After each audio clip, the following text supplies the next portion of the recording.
എൺപതുകളിലെ ചിത്രങ്ങളാണ് മലയാളത്തിലെ സുവർണ കാലഘട്ടം എന്ന് എല്ലാവരും സാക്ഷി പറയുന്ന ഒരു കാലഘട്ടമാണിത്. ഭരതൻ്റെ, പത്മരാജൻ്റെ, കെ ജി ജോർജിൻ്റെ അങ്ങനെ എത്രയോ നല്ല സിനിമകളെക്കുറിച്ച് പറയുന്നു.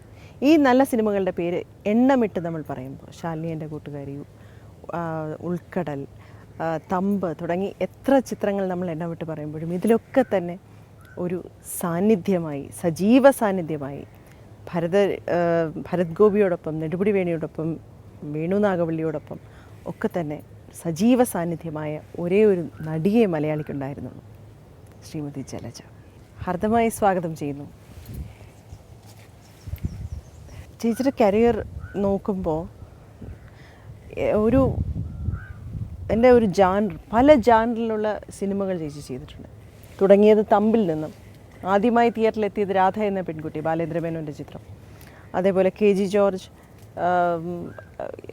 ഭരതൻ, പത്മരാജൻ, അടൂർ ഗോപാലകൃഷ്ണൻ, MP സുകുമാരൻ നായർ തുടങ്ങി സത്യനന്ദിക്കാട്, ഫാസിൽ, IV ശശി പോലെയുള്ള എല്ലാ ഡയറക്ടേഴ്സിൻ്റെയും കൂടെ ഏതാണ്ട് 120 ചിത്രങ്ങൾ.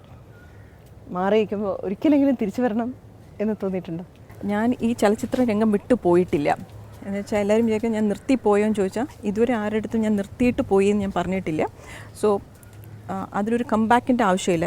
ഇപ്പോഴും ഈ പറഞ്ഞ പോലെ നല്ല ചിത്രങ്ങൾ ധാരാളം വരുന്നുണ്ടല്ലോ, അതിലേതെങ്കിലും ഒരു നല്ല റോള് കിട്ടുകയാണെങ്കിൽ തീർച്ചയായിട്ടും അഭിനയിക്കാൻ എനിക്ക് താല്പര്യമുണ്ട്. എൻ്റെ കുടുംബത്തിൻ്റെ സപ്പോർട്ടും ഇതിൻ്റെ പിന്നിലുണ്ട്. മലയാള സിനിമ മാറിയിരിക്കുന്നു അല്ലേ?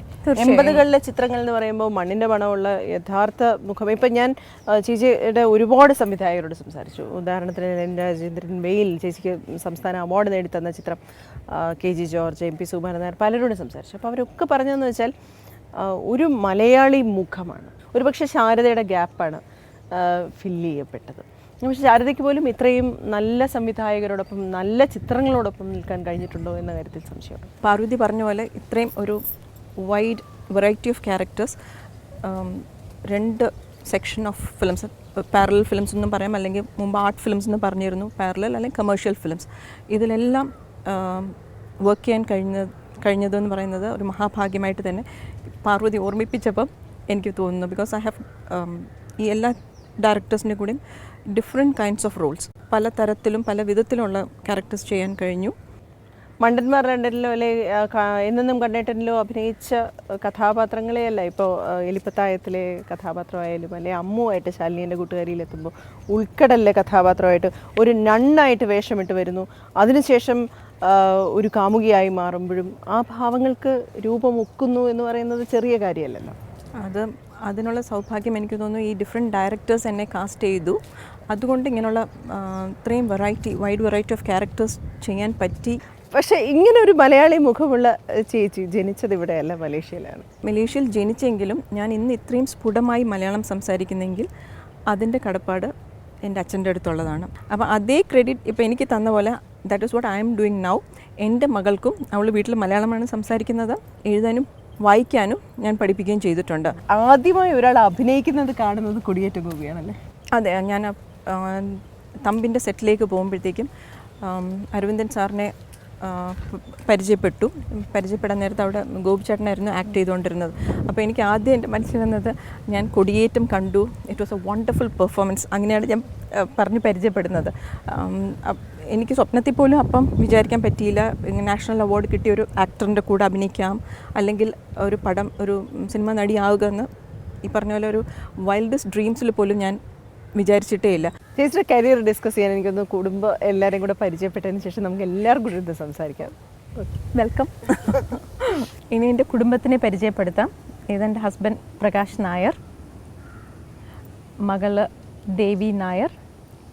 ഞങ്ങൾ വിളിക്കുന്നത് അമ്മു എന്നാണ്. ഞങ്ങളിപ്പം താമസിക്കുന്നത് ബഹ്റൈനിൽ. ഞാൻ വെതർഫോർഡ് ഓയിൽ ടൂൾസിലാണ് വർക്ക് ചെയ്യുന്നത്. ഹ്യൂസ്റ്റൺ ബേസ്ഡ് ആണ്. ഞാനിവിടെ ബഹ്റിനിൽ 82 മുതൽക്കുണ്ട്, 27 വർഷമായി. അപ്പം ജലജ എൻ്റെ ജീവിതത്തിൽ വരുന്നത് 93-ലാണ്. വിവാഹിതയായി ജീവിതത്തിലേക്ക് വരുന്നത് അതിന് മുമ്പ് പരിചയമില്ലേ? അതിന് മുമ്പ് പരിചയമുണ്ട്. ഞങ്ങൾ 84 മുതൽക്ക് പരിചയമുണ്ട് അല്ലേ? അത് 84-ലാണ് ഒരു സ്റ്റേജ് ഷോയ്ക്ക് ബഹ്റിനിലേക്ക് പോകുന്നത്. ഞാനും മൗചേട്ടനും ഗോപിച്ചേട്ടനും ജയചന്ദ്രനും ഗായകൻ അങ്ങനെ ഒരു ഷോയ്ക്ക് പോയപ്പോഴാണ് പ്രകാശിനെ ആദ്യമായിട്ട് പരിചയപ്പെടുന്നത്. അത് കഴിഞ്ഞിട്ട് വി കെപ്റ്റ് ഇൻ ടച്ച്. ഇന്നത്തെ പോലെ ഇമെയിലും മൊബൈലും ഒന്നും ഇല്ലല്ലോ. How did you keep in touch? Well, അന്നത്തെ കാലത്ത് ടെലിഫോൺ ബില്ലുകളായിരുന്നു ഏറ്റവും വലിയൊരു പ്രശ്നം. ടെലിഫോൺ മാർഗമേ ഇല്ല. പിന്നെ അത് കഴിഞ്ഞ് ഞങ്ങൾ കത്തിൽ കൂടിയിട്ട് ഉണ്ട്. പക്ഷേ ഞാനൊരു മടിയനായ കാരണം ആ കത്ത് ഇവർ ഒരുപാട് ലിറ്ററേച്ചർ എഴുതുന്ന ആളാണ്. പക്ഷേ എനിക്ക് അത് റെസ്പോണ്ട് ചെയ്യാൻ ഭയങ്കര പാടാണ്. നല്ല പ്രണയലേഖനങ്ങൾ എഴുതുമായിരുന്നു. പ്രണയം അങ്ങനെ ഒരു പ്രണയം ഞങ്ങൾക്ക് ഉണ്ടായിരുന്നില്ല എന്ന് പറയാം. ഞങ്ങൾ അങ്ങനെ ഒരു പ്രണയത്തിലേക്കോ അങ്ങനെ ഒരു ഫിക്റ്റീഷ്യസ് ആയിട്ടുള്ളൊരു റൊമാൻസോ ഒന്നും ഉണ്ടായിരുന്നില്ല. ഞങ്ങൾ വളരെ ഫിക്റ്റീഷ്യസ് ആയാലും റിയൽ ആയാലും പ്രണയമല്ലേ? അല്ല, പ്രണയം എന്ന് പറയുമ്പോൾ അതിന് റിയാലിറ്റി വേണമല്ലോ. ഞങ്ങൾക്ക് അങ്ങനെ ഒരു reality more like friends. Yeah, that was true. More like friends. And then like 92-ൽ വീണ്ടും ഒരു ഷോ ചെയ്തു. അതായത് 84 മുതൽക്ക് 92 വരെ ഞങ്ങൾ പലപ്പോഴും ഇണക്കവും പിണക്കവും എല്ലാം ഉണ്ടായിട്ടുണ്ട്. പക്ഷേ ഈ ഇണക്കവും പിണക്കവും എല്ലാം ഒരു സുഹൃത്ത് വലയത്തിൻ്റെ മുകളിലായിരുന്നു. അല്ലാതെ ഞങ്ങൾ കല്യാണം കഴിക്കുമെന്നോ അങ്ങനൊരു ചിന്താഗതി ഉണ്ടായിരുന്നില്ല. സത്യം പറഞ്ഞാൽ ഞാൻ വിവാഹം കഴിക്കണമെന്നൊരു താല്പര്യ കക്ഷിയായിരുന്നില്ല. അതുപോലെ തന്നെയാണ് അപ്പുറത്തും ജലജയ്ക്കും. അപ്പോൾ 92-ൽ ഞങ്ങളൊരു ഷോ ചെയ്യുമ്പോൾ ഞങ്ങൾ പറഞ്ഞു, ഞങ്ങൾക്ക് രണ്ടാൾക്കും വയസ്സായിക്കൊണ്ട് വരികയാണ്, എന്താണ് ജീവിതത്തിൻ്റെ അടുത്ത ഭാഗം. അപ്പം വീട്ടിൽ നിന്നുള്ള കമ്പൽഷൻ ഉണ്ട് ഞങ്ങൾക്ക് 2 പേർക്കും. അപ്പം എൻ്റെ ഫിലോസഫി ഇതാണ്, marriage is something devilish, so let's marry a known devil rather than an unknown devil. അതായിരുന്നു എൻ്റെ theory. Take a risk. It's a risk. Marriage is a risk. Then who proposed? Well, both proposed together. I mean, we said what is the next step to the life. So we both said we will think it over. Why not? അത് പറഞ്ഞിട്ട് why not എന്ന് പറഞ്ഞാണെങ്കിൽ ഞങ്ങൾ ജാതകങ്ങളൊക്കെ രണ്ടുപേരും നോക്കിയിട്ട് രണ്ടുപേരുടെയും ജാതകം നോക്കി വീട്ടുകാർക്കും തോന്നണമല്ലോ. അല്ലെങ്കിൽ നമ്മൾ അത് നാളെ ജാതകം നോക്കാതെ ഈ പറഞ്ഞ പോലെ ജാതകം നോക്കിയാലും നോക്കിയില്ലെങ്കിലും വരാവുന്നത് വരാം. ശാലിനി എൻ്റെ കൂട്ടുകാരിയിലെ അമ്മു എന്ന കഥാപാത്രത്തിന് മോളുടെ പേര് ദേവി എന്നാണെങ്കിലും വീട്ടിൽ അമ്മു എന്നാണ് വിളിക്കുന്നത്. അത് അങ്ങനെ തന്നെ ഇട്ടാണോ? അല്ല, അതിന് വലിയൊരു കഥ തന്നെയുണ്ട്. എൻ്റെ വിവാഹം കഴിഞ്ഞ് ഏതാനും ദിവസങ്ങൾക്കകം എൻ്റെ അമ്മ മരിക്കുകയാണ്. അതൊരു ഷോക്കായിരുന്നു. അമ്മ മരിച്ചിട്ട് ആദ്യത്തെ വർഷം തികയുന്ന ആ ദിവസം അമ്മു ജനിക്കാൻ പാടില്ലായിരുന്നു. അത് 17 ദിവസം കഴിഞ്ഞിട്ടാണ് ജനിക്കുക. 1 മാസം കഴിഞ്ഞിട്ടാണ് ജനിക്കേണ്ടത്. അമ്മു ഫുള്ളി മെച്യൂർഡ് ആയിട്ട് ആ ദിവസം രാത്രി October 30th ആണ് അവളുടെ ഡ്യൂ ഡേറ്റ് പറഞ്ഞിരുന്നത്. പക്ഷേ she was born on October 8th, which is the first death anniversary.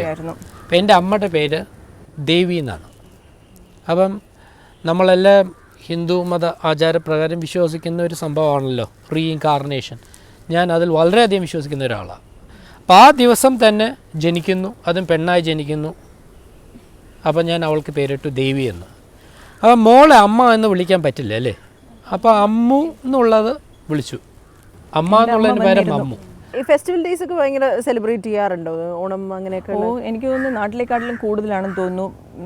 I mean പ്രവാസി മലയാളികളുള്ള സ്ഥലത്ത് കണ്ടിട്ടുണ്ടോ ഇവിടെ സിനിമകളൊക്കെ? മണ്ടന്മാർ ലണ്ടനിൽ കണ്ടിട്ടുണ്ട്. കഷ്ടമുണ്ട്. പക്ഷെ അത് നല്ല പടമാണ് കേട്ടോ സത്യത്തിൽ. അപ്പം ഞാൻ അത് ഞാൻ പറയുന്നത് അങ്ങനെ കുറച്ച് കുഞ്ഞായിരുന്നപ്പോഴത്തേക്ക് അവൾക്ക് ഇൻട്രസ്റ്റിങ്ങും നല്ല ചിത്രമാണ്, ചിരിക്കാൻ ഒരുപാടുള്ള ചിത്രമാണ്. പക്ഷെ അതല്ല, ഗൗരവമുള്ള മലയാളത്തിലെ ഒരുപാട് മലയാളത്തിൽ നല്ലത് എന്ന് ഇന്ന് നമ്മൾ കണക്കാക്കുന്ന എത്രയോ ചിത്രങ്ങൾ.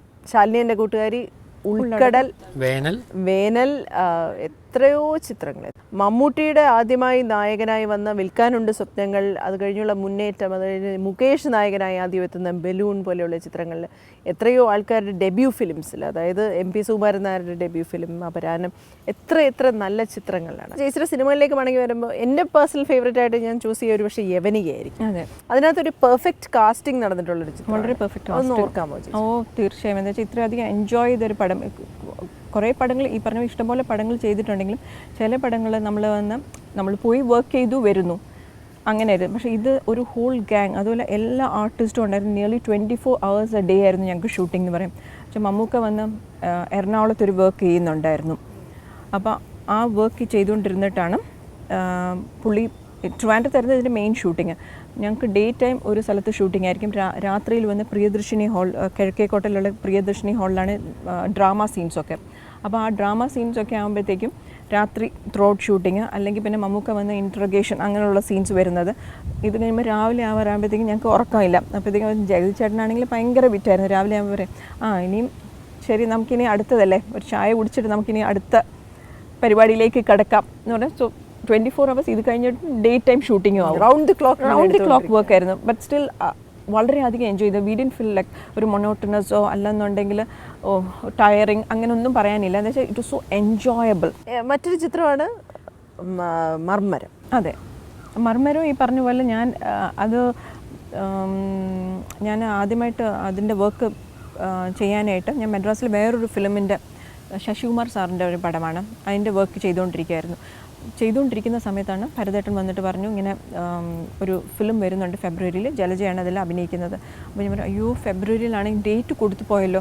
അപ്പോൾ പറഞ്ഞു ഒന്നും നോക്കൂ എങ്ങനെയെങ്കിലും. ഞാൻ പറഞ്ഞു അയ്യോ ഞാൻ ഡേറ്റ് കൊടുത്തു, എനിക്ക് കാല് മാറുന്ന സൂക്കടപ്പം ഇല്ല, എനിക്ക് ഇപ്പോഴും ഇല്ല. അപ്പോൾ ഞാൻ പറഞ്ഞു എനിക്കിനി അതിൽ നിന്ന് അഡ്വാൻസ് തിരിച്ചു കൊടുത്തിട്ട് വയ്യാന്ന് പറയുന്നത് അത് വളരെ മോശമാണ്, ഒരു പ്രൊഫഷണലിസം അല്ലല്ലോ അത്. ഞാൻ പറഞ്ഞു ഇല്ല എനിക്ക് അങ്ങനെ അയ്യോ ചെയ്യണമെന്ന് വലിയ ആഗ്രഹമുണ്ട് ഭരതേട്ടൻ്റെ പടം, പക്ഷേ ഇങ്ങനെ ഒരു ഡേറ്റ് കൊടുത്തു പോയതുകൊണ്ട് ബുദ്ധിമുട്ടാന്ന് പറയാം. അത് I really felt very bad that I miss that film. ഒരു 2-3 മാസം കഴിഞ്ഞിട്ട് വീണ്ടും ഞാൻ മദ്രാസിൽ വേറൊരു പടത്തിൻ്റെ ഡബ്ബിങ്ങിന് പോകുമ്പോഴത്തേക്കും സാറിനെ കാണുന്നു. അപ്പോൾ സാറിനെ കാണുമ്പോൾ ആദ്യത്തെ എൻ്റെ സാർ മർമ്മരങ്ങളുടെ ഷൂട്ടിംഗ് കഴിഞ്ഞോ? മർമ്മരങ്ങൾ എന്നാണ് ഞാൻ ചോദിക്കുന്നത്. പറഞ്ഞു കുട്ടി മർമ്മരങ്ങളല്ല, മർമ്മരം. ആ ഫിലിം ജലജയ്ക്കുള്ളതാണ്. ഞാൻ പറഞ്ഞു അപ്പം ഷൂട്ടിംഗ് തുടങ്ങി ഞങ്ങൾ, പക്ഷെ അതിൽ ഹീറോയിന് സുഖമില്ലാത്തതുകൊണ്ട് മുടങ്ങിയുകൊണ്ട് അത് ജലജയ്ക്കുള്ള പടമാണ്, അതുകൊണ്ടല്ലേ അത് മുടങ്ങിയത്, അല്ലെങ്കിൽ അതങ്ങ് നടക്കില്ലേ. അപ്പോൾ ഞാൻ പറഞ്ഞു I was really happy about it. അപ്പോൾ ചോദിച്ചാൽ എപ്പോഴാണ് ഇനി ഡേറ്റ് പറഞ്ഞപ്പോഴോ എൻ്റെ എക്സാം, എനിക്ക് എൻ്റെ BA എക്സാം നടക്കുന്ന സമയത്ത് ഞാൻ പറഞ്ഞു അയ്യോ ഏപ്രിലാകുമ്പോൾ ഞാൻ എൻ്റെ എക്സാം ചെയ്യുന്നതാണ്. Now it's with U.